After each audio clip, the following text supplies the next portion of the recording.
Bonsoir. Alors on va poursuivre le cycle de formation, de discussion sur les classes sociales dans le capitalisme contemporain.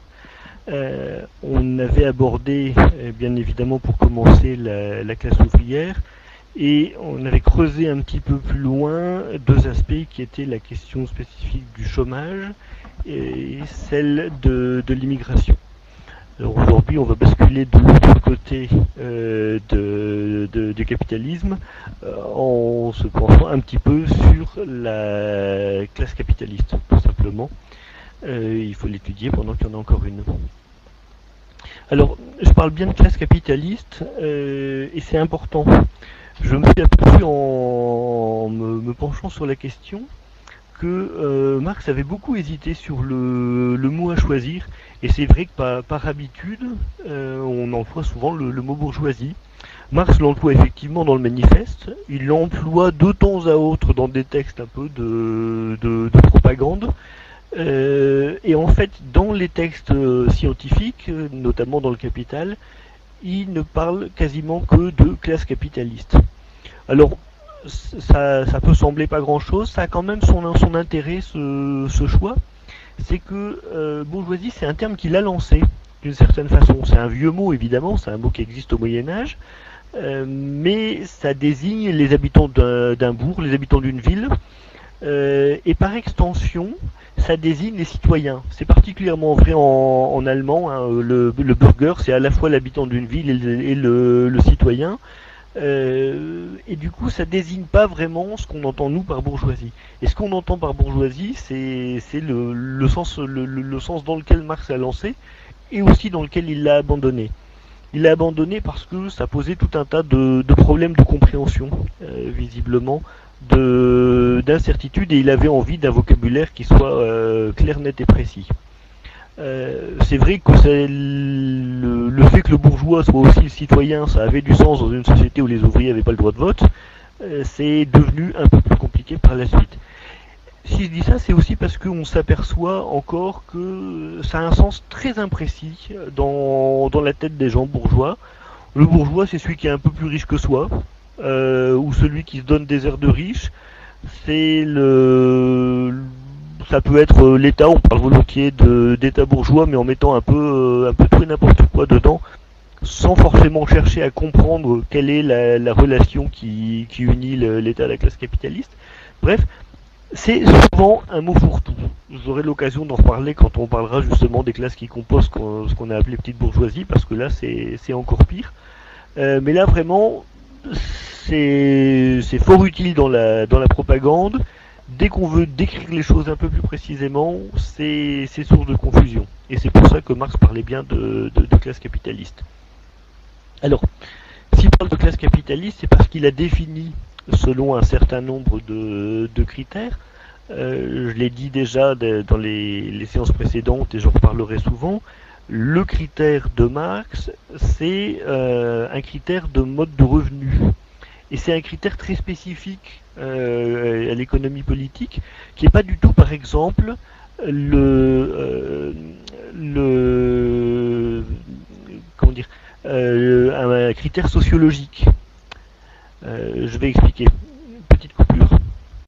Ah oui, non, j'avais juste une question. Moi, je connais pas aussi bien Marx que toi, mais je me demande si la différence aussi entre bourgeoisie et classe capitaliste, si les fois où en économie il insiste bien sur les capitalistes, c'est pas parce qu'il y a aussi des moments où il parle de l'affrontement, en particulier en Angleterre, entre deux fractions, on va dire bourgeoises, une qui vient de l'aristocratie et qui est les propriétaires fonciers, et les capitalistes modernes, qui tous les deux en fait vivent du travail des autres, mais pas de la même façon.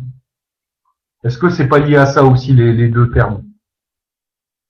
Alors, quand il est dans un cadre anglo-saxon, il a tendance à utiliser, on le retrouve même dans le manifeste, je crois, le mot classe moyenne, qui est un autre mot extrêmement trompeur, parce qu'aujourd'hui, la classe moyenne, ça désigne un ensemble un peu flou justement de classes qui sont pas vraiment ouvrières et pas vraiment capitalistes, mais ça fait partie des concepts un peu sociologiques par niveau de vie, par style de vie, qui n'ont pas grand chose à voir avec la manière dont Marx définit les classes.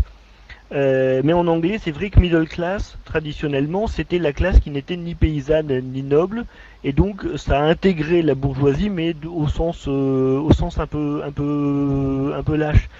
Alors, je crois aussi que ça, c'est un truc historique, c'est-à-dire qu'au moment où Marx commence à écrire, il a en tête la bourgeoisie allemande, prussienne, qui est finalement pas très développée, c'est des petites industries locales, il y a peu de grandes concentrations industrielles en dehors de la Ruhr, et encore ça reste des petites entreprises.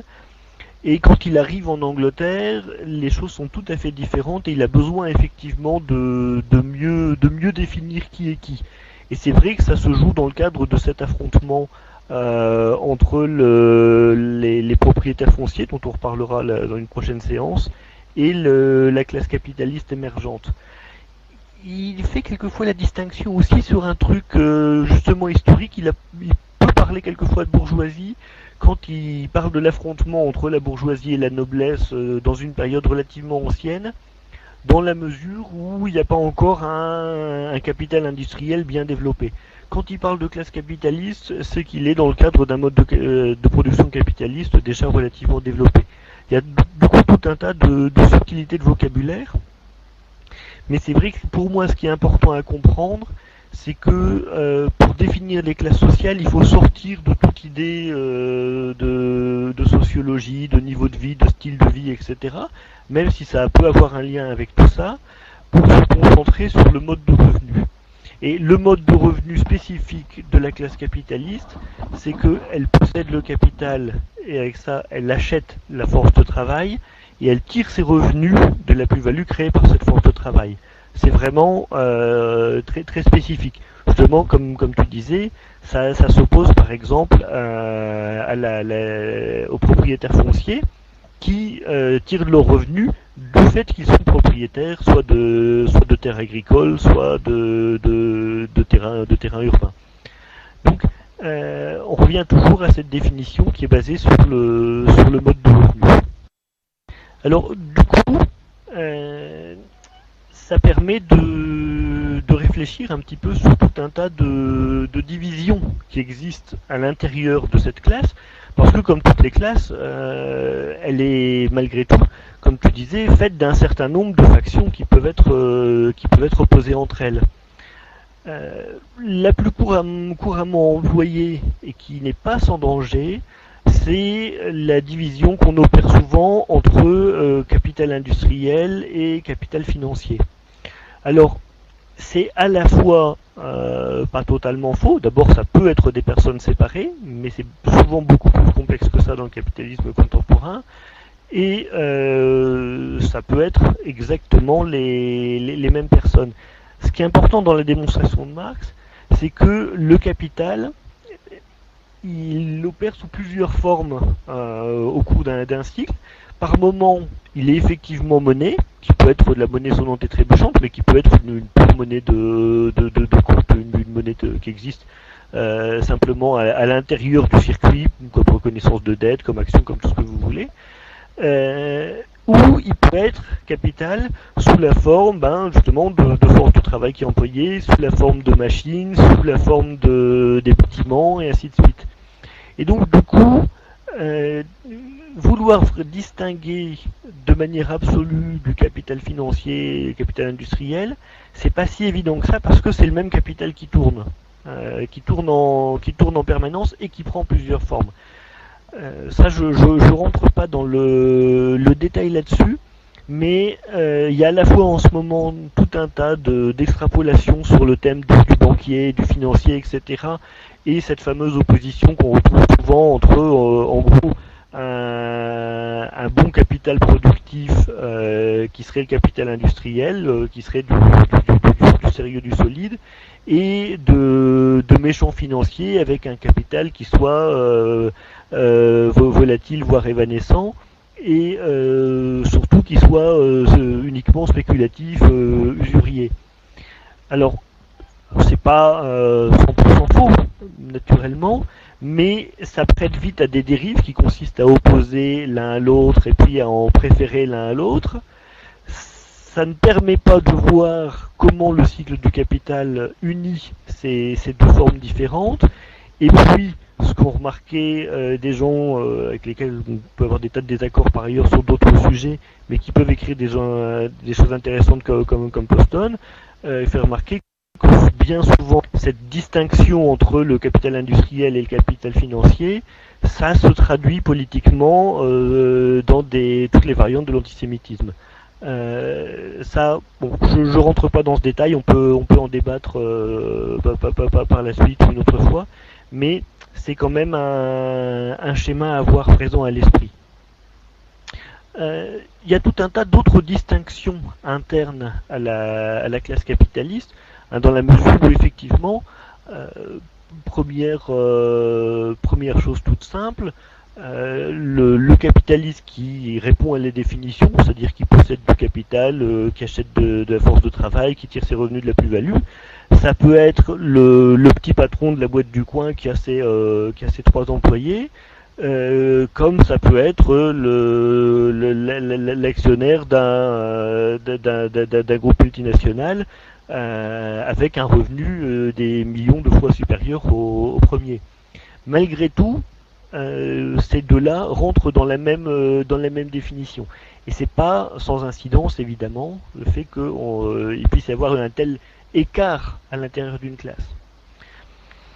Alors, justement, c'est un point intéressant à mon sens parce que ça veut dire qu'il y a à la fois des contradictions, qui sont liées des contradictions réelles dans la production, ça se ressent après sur le mode de vie, etc., mais c'est d'abord dans la façon dont il se positionne dans le capital, mais il y a quand même une profonde unité. Et c'est un truc tout bête. Regardez un peu les chiffres. Moi, je l'ai fait pour différents pays. Je les ai pas repris. Je les énonce pas ici, mais ça se vérifie dans les grands pays capitalistes. Les patrons sont très bien syndiqués. Ils ont des taux de syndicalisation dans leurs organisations patronales. Le MEDEF en France, mais il y a tout un tas d'équivalents internationaux.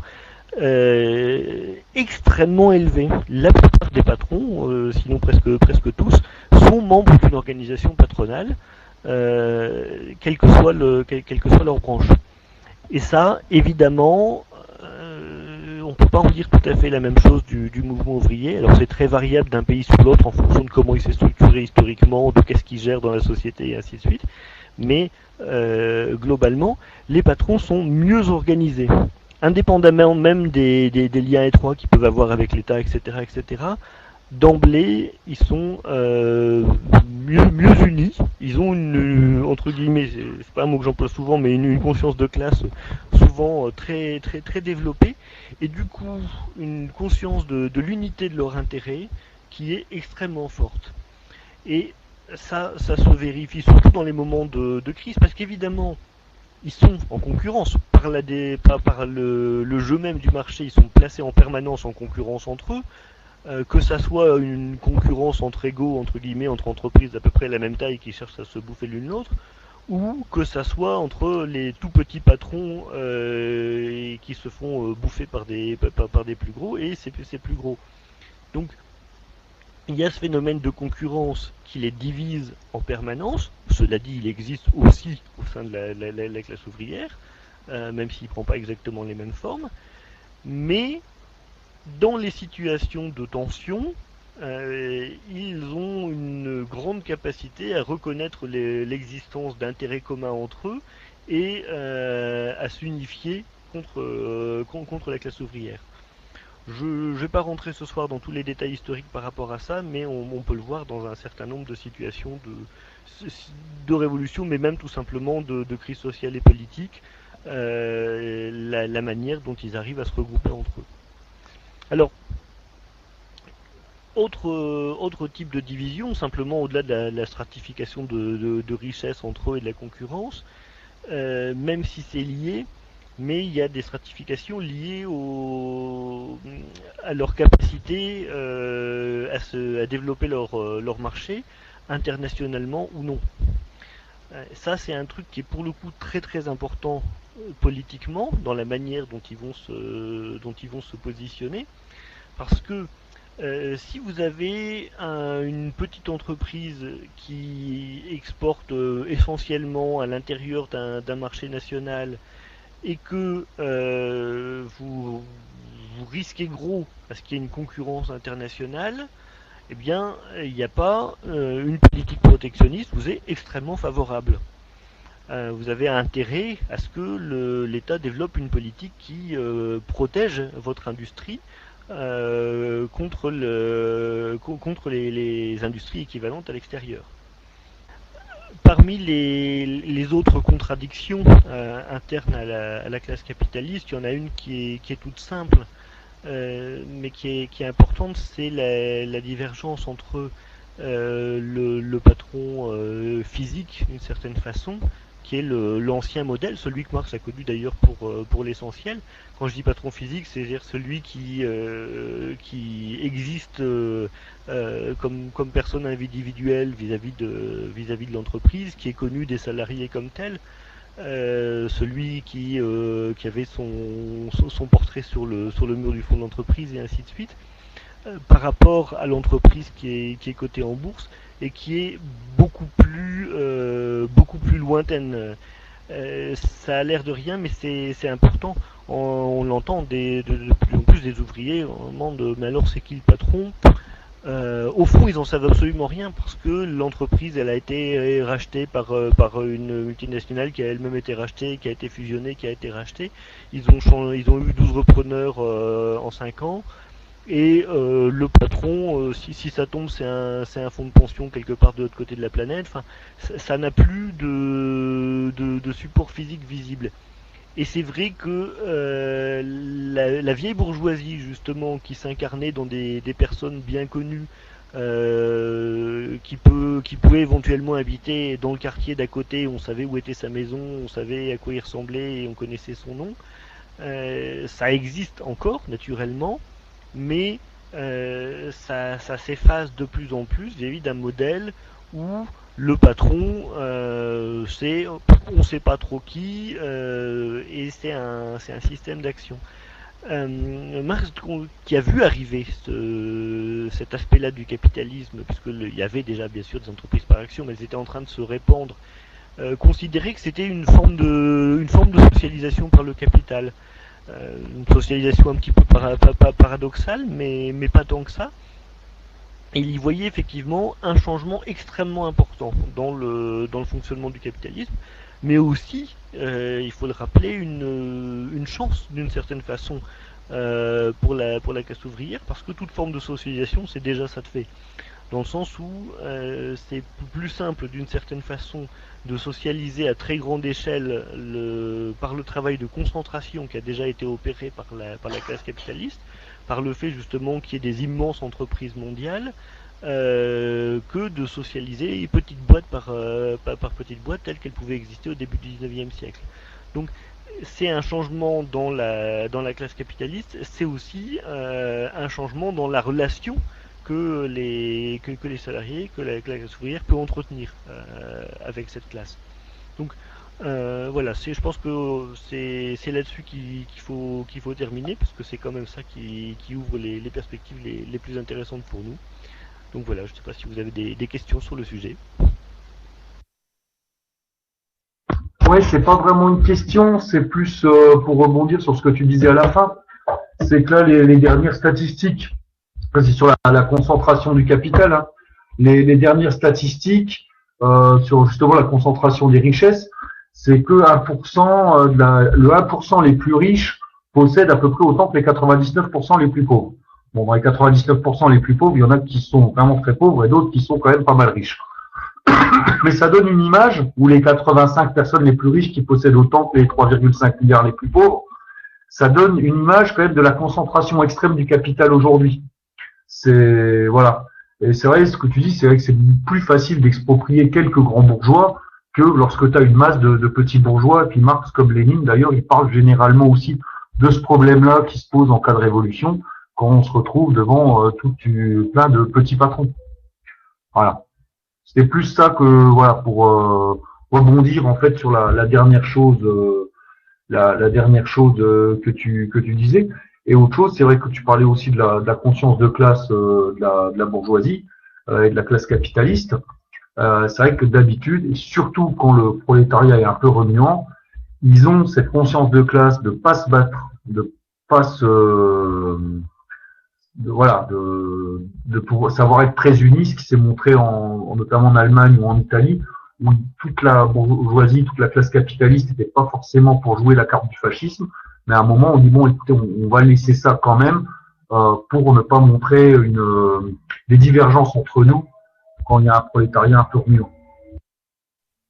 Oui, c'est vraiment une question de période. Quand ils sont dans une situation où euh, finalement ils ont en face d'eux un adversaire qui est relativement faible, bon, ils peuvent se donner à cœur joie dans leur divergence.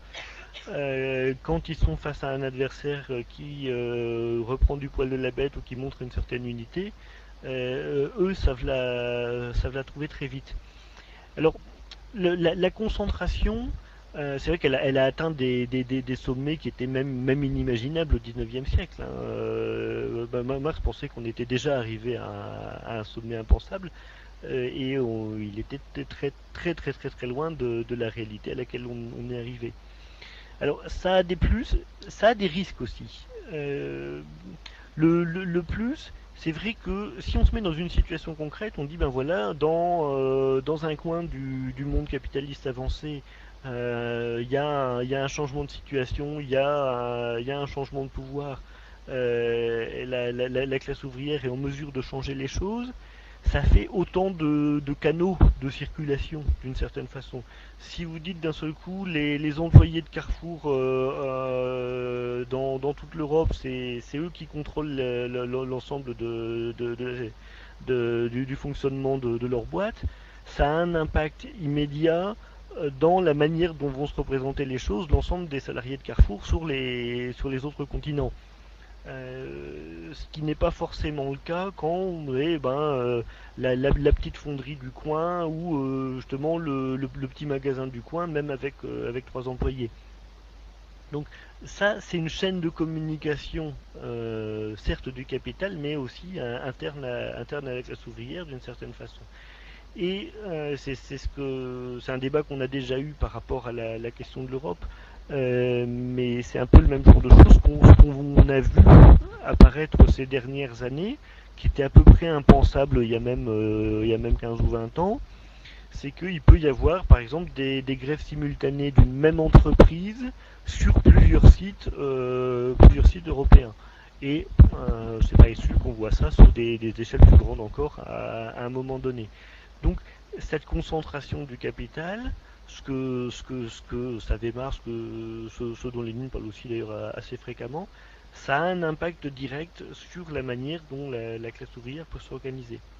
Alors là où ça n'est pas sans poser de difficulté, malgré tout, c'est que dans une situation comme ça, il n'y a pas une seule classe qui aspire à changer les choses et à les retourner.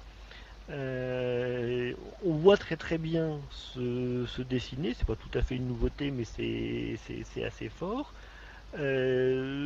L'idée cette fameuse classe moyenne, mais qui à mon avis a des contours très imprécis, mais plus précisément de gens qui seraient en situation par leur diplôme, par leurs compétences techniques, de gérer le capitalisme autrement, et pour qui les capitalistes sont une classe parasitaire. Et ça, ce discours, on l'entend, alors jamais aussi clairement. Il n'y a personne qui va dire nous les ingénieurs, on va prendre le contrôle du système, ou nous les cadres moyens, on va prendre le contrôle du système. Mais dans la représentation qu'ils ont à la fois des ouvriers, comme des gens qui devraient naturellement leur obéir, et des patrons comme une classe parasitaire incapable de gérer intelligemment et efficacement le système, il y a tout un discours politique qui est construit. Il apparaît jamais dans sa manière la plus développée et la plus claire, mais il est extrêmement présent. Alors, ça a été l'une des bases des bureaucraties historiques. Hein, le fait que ceux qui avaient une capacité de gestion, d'un seul coup, se mettent à gérer le système sans la classe capitaliste, mais aussi sans les ouvriers. en les replaçant dans leur situation d'obéissance, dans leur situation de domination et donc d'exploitation. Ça pourrait se produire sous d'autres formes historiques à différents moments. Ça aussi, je pense que c'est quelque chose sur lequel il faut être attentif comme forme de critique du capitalisme, hein, cette critique simplement des capitalistes comme une classe parasitaire incapable d'organiser. C'est quelque chose qui se déguisait par exemple beaucoup sur les discours sur la planification. C'est-à-dire partant d'un truc qui n'était pas idiot de dire il faut qu'on ait une idée claire des ressources qu'on a, des moyens qu'on met et des objectifs que la société se donne, ça peut très très vite se transformer en un discours technocratique de nous on sait diriger la production intelligemment, efficacement, avec des normes élevées. Et les ouvriers n'ont qu'à nous obéir pour le faire, tout va aller bien dans le meilleur des mondes. On n'est pas à l'abri de voir se reproduire ce type de discours, et à mon sens qu'il existe d'une manière ou d'une autre dans une partie de la gauche à qui, ou en tout cas des classes à qui la gauche s'adresse encore aujourd'hui. Donc je pense que dans nos éléments de critique c'est important, et du coup ça va de pair avec autre chose qui est la critique de la hiérarchie. C'est un truc qui est souvent laissé un peu de côté par le mouvement communiste, même s'il y a eu des heures de gloire de cette critique, mais qui est quand même très important, en fait, d'être en mesure de critiquer ce type de fonctionnement hiérarchique, et notamment de hiérarchie fondée sur le diplôme, les capacités techniques, etc. C'est une protection aussi contre ce type de choses. C'est quelque chose qu'on trouvait dans les mouvements coopérativistes au 19e, c'est des choses qu'on trouve dans les mouvements des conseils ouvriers au 20e siècle, et c'est des choses qu'on doit retrouver aujourd'hui. Oh non, il n'y a pas de raison qu'il y ait des gens qui dirigent simplement parce qu'ils sont réputés avoir plus de compétences pour ça, alors que toute la société a été conçue justement pour leur accorder ce rôle dirigeant a priori. Et j'avais écrit dans un texte qu'il fallait appliquer le suffrage universel à l'entreprise. Je pense que c'est quelque chose qui est important parce que au 19e siècle, justement, à la naissance du mouvement ouvrier, on voit bien la connexion entre un mouvement qui réclame le droit de vote pour les ouvriers et un mouvement coopérativiste qui dit ben, c'est aux ouvriers de gérer l'entreprise. Dans les deux cas, c'est en tant qu'être humain, nous avons droit à participer à la gestion de la société. Et ce truc-là, il s'est très souvent effacé, d'une certaine façon, parce qu'on a acquis le droit de vote. Donc, en théorie, le droit d'élire nos dirigeants dans la société, alors qu'en fait, là où la société est fabriquée au jour le jour, dans les entreprises, eh ben, on n'a absolument aucun pouvoir décisionnel. Là, c'est le pouvoir de la classe capitaliste qui tient, mais qui tient en grande partie justement grâce à cette couche de techniciens. J'y reviendrai sans doute dans une autre discussion, mais je voulais attirer l'attention sur ce truc-là, parce que ça conditionne le type de critique qu'on peut avoir du capitalisme et les critiques qu'on peut avoir de ces critiques. Voilà. Juste une petite remarque par rapport à l'histoire de la concentration du capital. D'un côté, si on parle de mouvement révolutionnaire, de tout ça, c'est vrai que ça facilite l'expropriation et tout ça. D'un autre côté, dans la lutte vraiment au quotidien, s'il n'y a pas d'organisation assez forte, et souvent, même quand on fait partie d'un groupe, je prends l'exemple de la vieille famille capitaliste, là où on sait bien qui c'est, la famille Peugeot. Si ça se bagarre sur un site, ça ne veut pas forcément dire que ça va se bagarrer sur d'autres sites. Et quand il y a une très forte concentration du capital, ça peut aussi donner l'impression que le patron est super puissant, ou le groupe plutôt qui possède, on ne sait plus exactement qui c'est physiquement. Il n'y a pas, alors déjà à la limite, il peut décider de fermer. Il n'y a pas le lien, on va dire, qu'il peut avoir avec le patron horrible, mais qui a quand même son usine.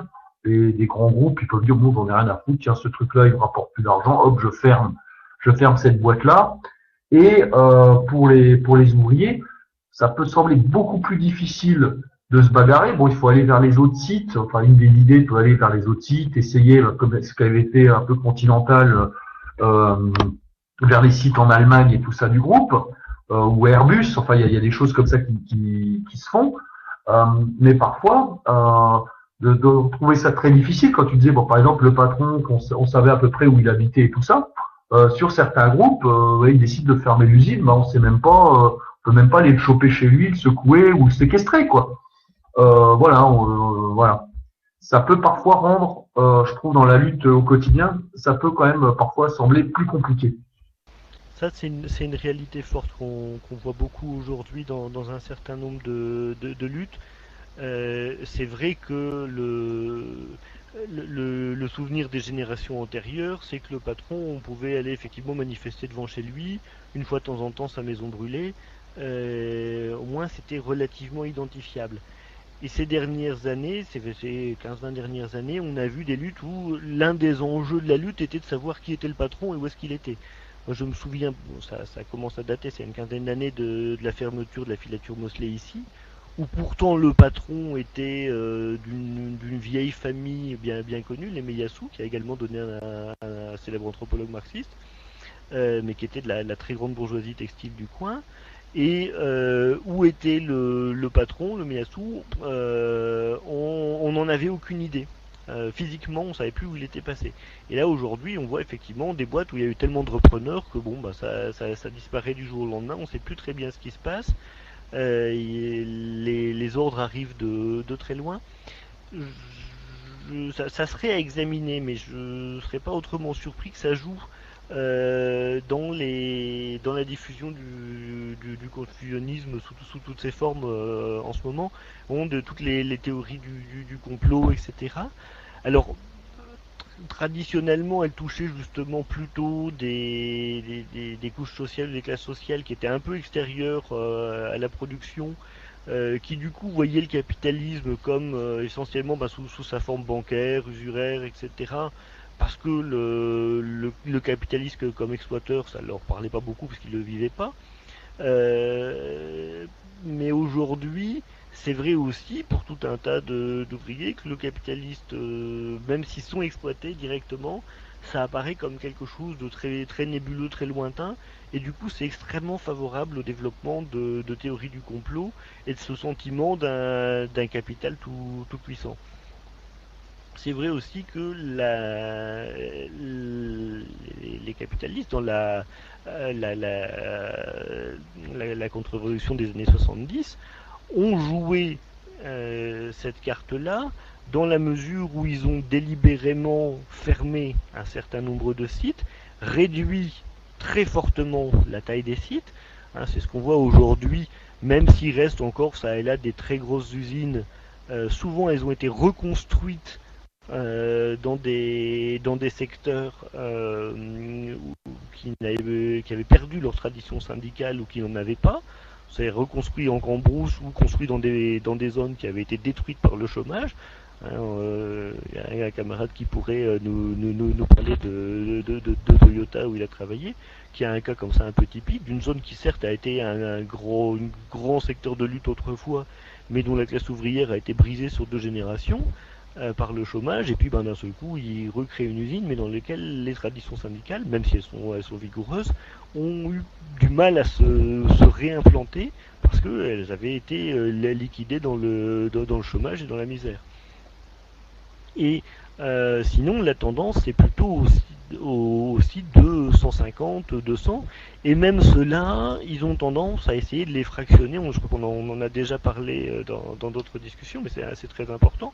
Les fractionner en continuant à limiter le nombre d'employés sur le même site et surtout en fractionnant leurs propres entreprises sous plusieurs formes, quelquefois plusieurs boîtes qui appartiennent au même patron mais qui sont officiellement séparées alors qu'elles sont sur le même site, ou tout simplement la sous-traitance de l'entretien, sous-traitance de la sécurité, sous-traitance tout ce qui peut être potentiellement sous-traité et sous-traité.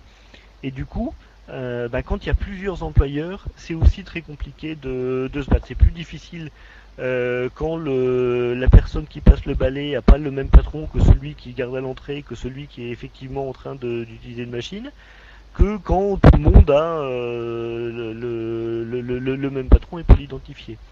Voilà, les boîtes d'intérimaires. Donc ça complique singulièrement et on le voit de toute façon dans les effets concrets que ça peut avoir sur les luttes régulièrement. Donc il y a vraiment cet aspect-là, et ça c'est quelque chose effectivement qui tend aussi à éloigner et à invisibiliser d'une certaine façon la classe capitaliste par rapport à la classe ouvrière. Le fait également, mais ce qui est l'effet de tout ça, le fait qu'il soit capable de déplacer des sites extrêmement rapidement ou des capitaux, parce que il y a beaucoup de fermetures de sites qui sont pas suivies d'une réouverture dans un autre pays, mais qui soit capable de déplacer des capitaux extrêmement rapidement d'un bout à l'autre de la planète, de s'adapter très rapidement aux luttes sociales. C'est-à-dire si d'un seul coup un pays qui était à un moment un paradis capitaliste dans lequel on pouvait investir facilement puisque de toute façon la classe ouvrière était pas trop remuante, pas trop payée, mais compétente. Il faut toujours garder cette question de la compétence à l'esprit. Eh bien, ils peuvent aussi désinvestir très très rapidement si nécessaire à partir du moment où elles commencent à relever la tête.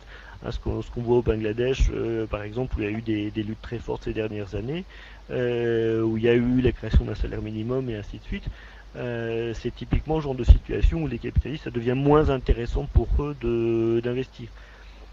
Et ils ont aujourd'hui la possibilité de faire le tour de la planète relativement rapidement, et de maintenir un peu partout une classe ouvrière potentiellement employable, mais pas forcément employée, en fonction de la manière dont ça arrange le mieux leurs intérêts.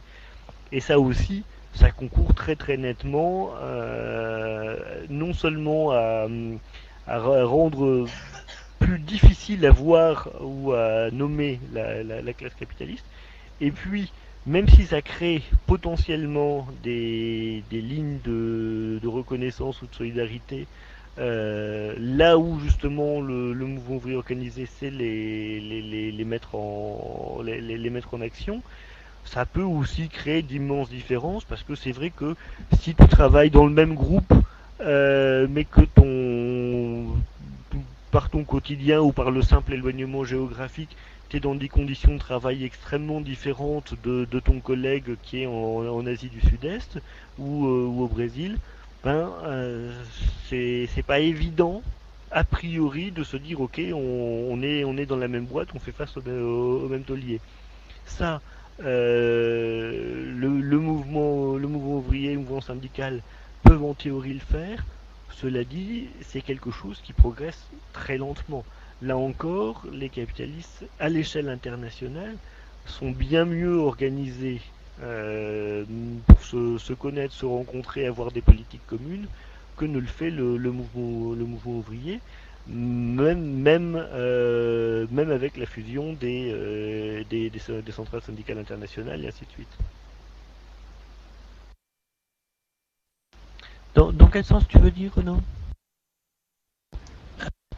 Je sais pas, mais j'ai souvent entendu ça, quoi. Il y a des gens qui reprochaient que le capitaliste soit représenté toujours avec un mec avec un chapeau haute forme, un gros cigare, ce genre de choses. Mais bon, peut-être que... Enfin voilà, je sais pas. Techniquement, je crois que les derniers à porter le chapeau de forme, ça doit être les mariés japonais. Mais en dehors de ça, c'est vrai que c'est un peu une image d'Épinal qui correspond pas tout à fait à la réalité. Et d'ailleurs, ça fait partie de la même chose. Le capitalisme est devenu plus difficile à représenter. C'est pour ça qu'on le représente tel qu'il était au 19e siècle quand c'était facile. Je crois qu'il y a quelque chose comme ça. Euh, il est devenu réellement difficile justement à personnifier à mon sens, beaucoup plus, même si on peut toujours citer quelques grands patrons, quelques grands actionnaires. Il y en a toujours qui sont un peu à la mode, et c'est toujours les mêmes qu'on va citer. Alors ça peut coïncider avec les plus grandes fortunes, mais finalement pas tant que ça quand on regarde la liste des grandes fortunes mondiales, surtout quand on sort d'un cadre franco-français, on s'aperçoit que ça ne correspond pas du tout à la manière dont on les perçoit, et que finalement il y a des fortunes absolument immenses dont on ne connaît absolument pas le nom. Oui, je pense que c'est pas tellement forcément une question de danger ou pas danger. Hein. Ça dépend après comme c'est fait, comme c'est organisé. L'histoire du capitaliste à haute forme, tout ça, effectivement, c'est des vieilles caricatures qui restent parce que c'est voilà, c'est le truc qui est représenté comme ça. Le cigare, le haut de forme et tout ça, qui reste un peu les symboles du grand bourgeois. C'est souvent comme ça que c'est représenté dans de la caricature. C'est de la caricature et comme toute caricature, elle n'est pas là pour montrer forcément une réalité objective, mais pour faire des bonhommes très stéréotypés où on capte tout de suite qui est qui. Voilà, hein, comme il est toujours gros, grassouillet, tout ça, alors qu'aujourd'hui c'est plutôt les bourgeois qui ont les moyens de faire tout ce qui est les salles de sport, tout ça, pour pas être trop gros. Enfin bon, c'est de la caricature, c'est pas bien grave. Et sinon, il y a des fois où ça peut marquer, en particulier dans certaines régions et tout ça, où il y a une véritable personnalification qui se fait. Je pense par exemple le pays de Montbéliard avec la famille Peugeot. C'est que c'est effectivement la famille Peugeot. Là, c'est encore, je dirais, le vieux capitalisme avec la famille très clairement identifiable, qui possède quasiment tout le bassin, qui possède l'usine et du coup décide de la vie de toute de toute l'agglomération. C'est que le reste, c'est de la boîte de sous-traitance. Donc si demain, ce qu'on a toujours dit, hein, c'est que quand Peugeot éternue, quand Peugeot est malade, c'est tout le pays de Montbéliard qui éternue. Si demain Peugeot décide de fermer l'usine à Sochaux, en gros, le pays de Montbéliard, ça devient une zone complètement sinistrée par le chômage. Ça l'est déjà. Et là, ça devient vraiment, voilà. Et ça fait partie de la réalité. C'est, je dirais, presque une personnalification de la lutte de classe en réel. Et au-delà de l'usine. Et voilà, Nico, il donne des exemples dans le Nord. Je crois qu'il y a Michelin vers Saint-Étienne, c'est un peu ça. Voilà. Je ne sais pas si vous avez vu cet épisode assez comique récemment dans le Nord. Il y a les jeunesses communistes qui avaient fait des affiches tout à fait dans le style de celles qu'avait préparé Pascal, justement qui dénonçait Mullier, qui est l'une des plus grandes fortunes de France, qui est le propriétaire de je ne sais plus combien de chaînes de magasins, alors, notamment les magasins Auchan, mais tout un tas d'autres, qui emploient du coup une population immense dans la région. Et donc ils avaient fait une campagne là-dessus. Et Mullier s'est pointé dans une réunion des jeunesses communistes pour aller leur expliquer que c'était une bande de branleurs, qu'à leur âge il avait déjà une entreprise, nanana, enfin, il a fait son beau discours patronal et il est ressorti vivant, ce qui est franchement signe qu'ils ont complètement dégénéré. Ouais, pour revenir sur la personnification dans le pays de Montbéliard, en gros, tout le personnel politique, alors, maintenant ça a un peu changé, hein, encore, mais c'est du RPR, RPR à l'époque, c'était tous les anciens cadres supérieurs de l'usine. Souvé, qui était le maire de Montbéliard, il était directeur du personnel de l'usine. Oui, je crois que c'est vraiment un truc qui est en mutation. Alors c'est jamais, ça passe jamais de l'un à l'autre complètement. Hein, y a tout un tas d'abord de noms de patrons effectivement qu'on peut citer. On peut en citer aussi internationalement. C'est notamment dans les aciéries ou les choses comme ça. Donc y a des grandes figures comme ça un peu du capital qui sont connues. mais ça n'est sans doute plus aussi vrai que cela a été auparavant. C'est un truc qui est en transition. Alors, ça reste vrai à différentes échelles, mais je pense que là où c'est important, c'est qu'en plus, dans les boîtes, déjà il y a la tendance à s'attaquer au niveau immédiatement supérieur. Hein. Dans l'atelier, on va s'en prendre au contremaître ou au chef d'atelier, éventuellement à l'échelon un petit peu au-dessus. Bon, si on a un directeur ou un PDG de petite boîte, ça peut aller jusque-là.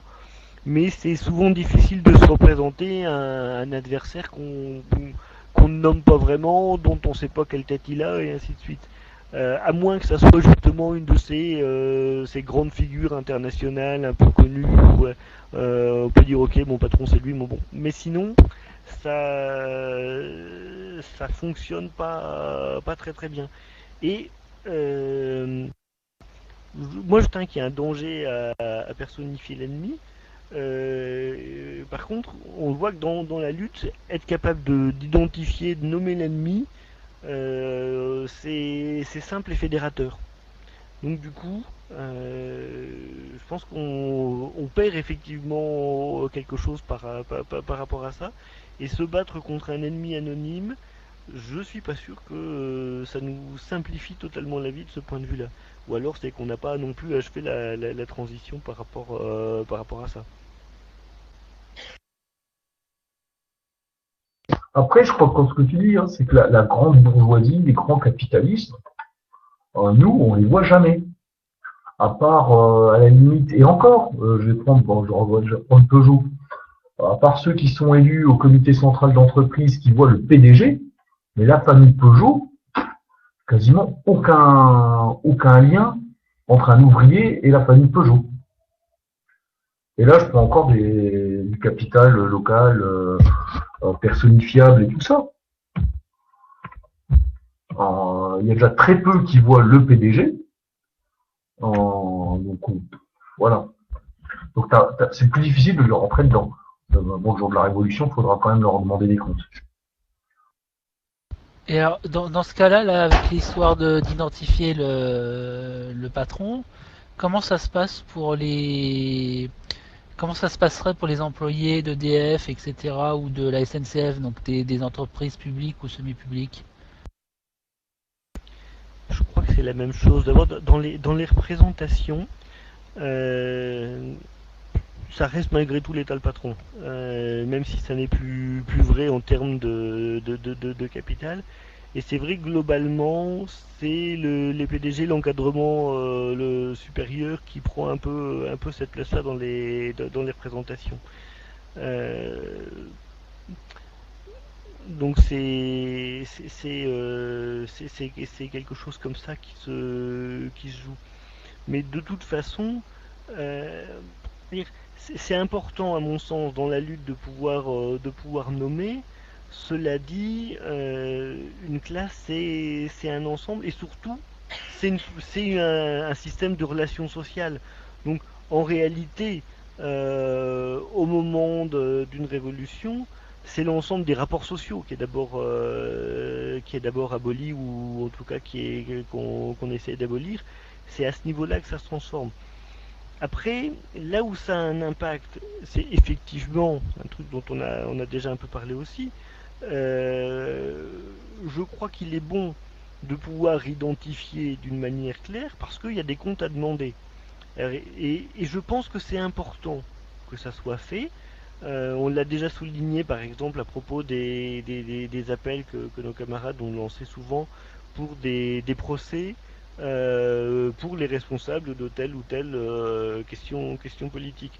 Moi je crois que ça doit pouvoir s'appliquer aussi à tout un tas de questions économiques ou sociales, dans la mesure où dans le système actuel c'est extrêmement difficile d'obtenir de véritables procès, de véritables condamnations de patrons pour les crimes commis contre les travailleurs.